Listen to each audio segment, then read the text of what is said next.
Welcome to The Making of a Nation, American History in VOA Special English. I'm Steve Ember. Today we tell about life in the United States during the 1960s. 1, 2, 3, 4, 5, 7, 6, 8, 9, 10, 9, 8, 7, 6, 5, 4, 3, 2, 1, 0.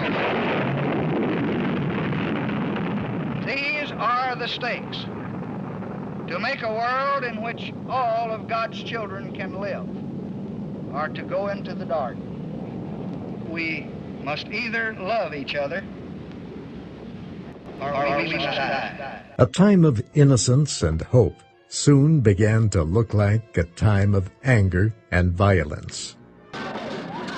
As the 60s came to a close, the violent and deadly backlash in Easy Rider was an eerie foreshadowing of real events to come. Communication with somebody south, you gotta push him north on a straw into us.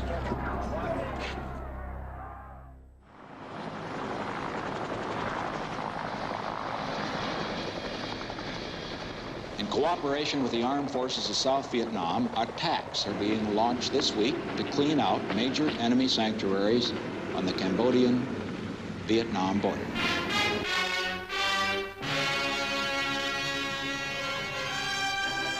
Thousands of demonstrators opposed to the Vietnam War assembled in the nation's capital for a mass protest.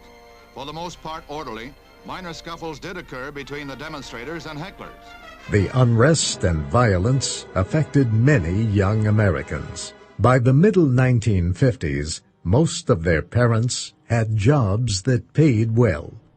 They expressed satisfaction with their lives. They taught their children what were called middle-class values. Although young Ted Eastwood has an ascribed status of middle class, the better. The best status he achieves during his lifetime may be higher than the one he was born with. The ability to rise from an ascribed status to an achieved one is called vertical mobility. Later, many young Americans began to question these beliefs. They rebelled by letting their hair grow long and by wearing unusual clothing. Excuse me, tell me, sir, why do you come to Whittier Boulevard? Because there ain't nothing else to do, man. You know, because, I mean, like, you're sitting up here all the time, and there ain't nothing else to do, because this is where all the people goes, man, really.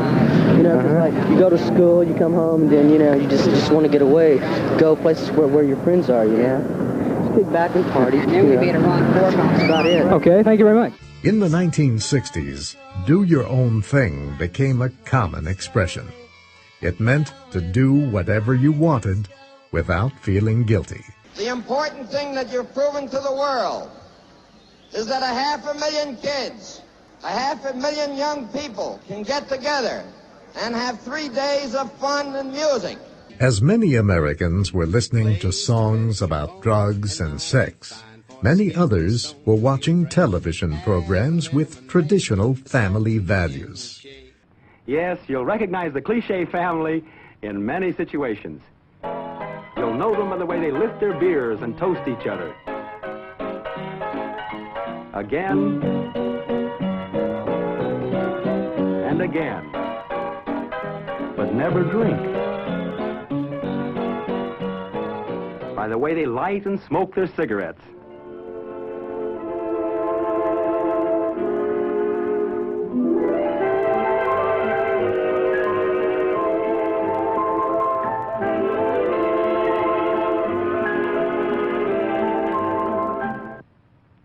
By the way they drink their coffee.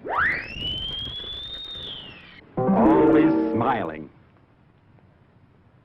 And with all the money from those residuals pouring in, why shouldn't they smile? Every time it rains,